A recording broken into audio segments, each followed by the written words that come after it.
What is going on, my Super Sandwiches? Rhymestyle here, and today I bring you a breakdown, review, comparison, whatever you want to call it, of Dragon Ball Z Battle Gods versus the Dragon Ball Super first arc of the Battle Gods story. And the way I'm going to do this is I'm breaking down into 3 parts. Part 1 is going to cover the introduction, Part 2 is going to cover kind of like the build-up as we're waiting for something to happen, and then Part 3 is going to be the finale, the fight, and what's better. Now, before I start, I want to say 2 things. One, since I'm covering essentially the full first season of Dragon Ball Super, be aware that I might talk about spoilers, so in case you haven't watched every single episode thus far, be aware of that. This is your one spoiler alert you're going to get.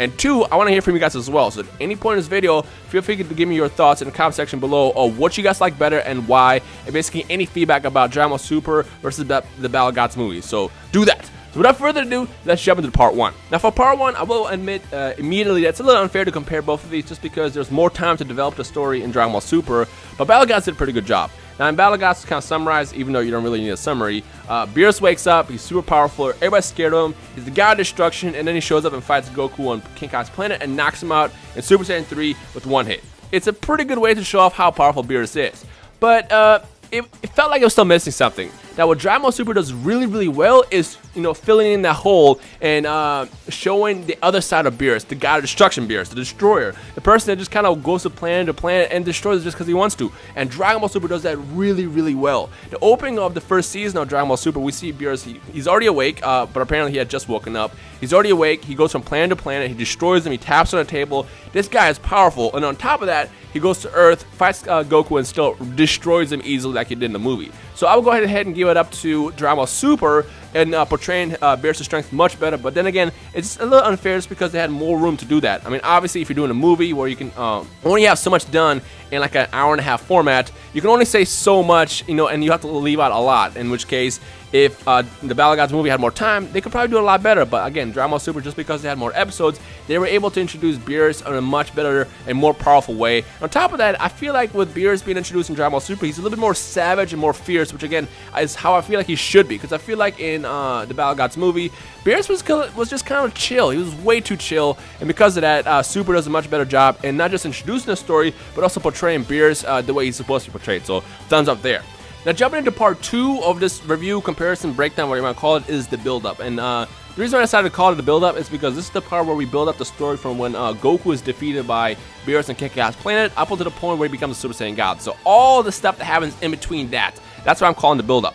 And right away I'm going to go ahead and say that the Battle Gods movie did a much better job telling that story. And that's mostly because, well, number one, not much changed between Super and the Battle Gods movie. I mean, a few things here and there, but for the most part, it was all essentially still the same. Beerus shows up, he eats food, he gets mad, and then they all fight. Now, what I will say is in the Battle Gods movie, it did a much better job kind of summarizing everything that we didn't really want to watch. So, for example, the pilaf part. The pilaf part in Dragon Ball Super to me was painful. Episode 4 to me was by far the worst episode in that series. And whenever I decide to watch Dragon Ball Super again, I'm always going to skip over episode 4 just because nothing really happens. It's kind of annoying, and because of that, I'd rather watch the summarized version of Battle Gods. Now, I will point out the Battle Gods movie did a much better job in watching and showing off how Beerus destroys all the Z Warrior, mostly because I like how he does it in the movie as opposed to how he does it in the show. Granted, it was still awesome in the show, and it was great rewatching it again from a different perspective, but I still love how, Beerus just kind of like manhandles everybody at the party like it's nothing. And then, of course, the chopstick part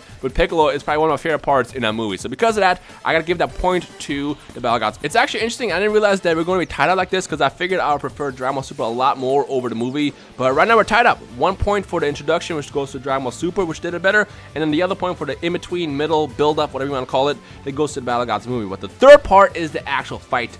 And I will just tell you right now, the fight between Goku and Beerus and Dragon Ball Super is by far the best fight, in my opinion, in all of Dragon Ball Z. I loved every second of it, and I feel like they, number one, portrayed a much better job at showing up what 2 gods are supposed to fight like, and 2, it just was just all around better. But then again, it just goes to the fact that with Dragon Ball Super, you have more time to kind of like show off the fight.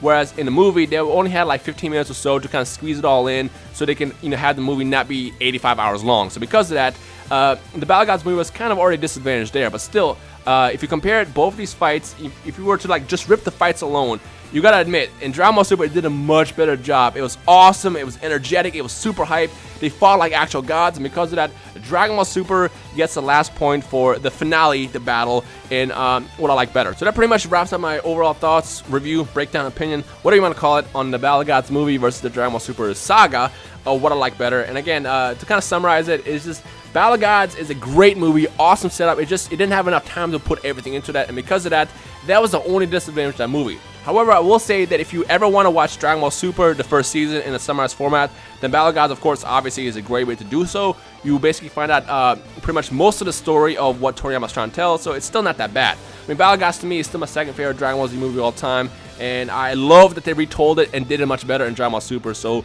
I can't wait for Resurrection F. That's all I will say. Resurrection F, as you know, is starting next, and I'm already excited the fact that they're already answering a lot of questions that we couldn't get answered in the second movie just because, again, they didn't have enough time to squeeze everything in. So I'm excited to see what's different, what changes, and what actually happens in the Resurrection F story or portion of the next saga, or I guess the next movie and stuff. So I'm excited for that.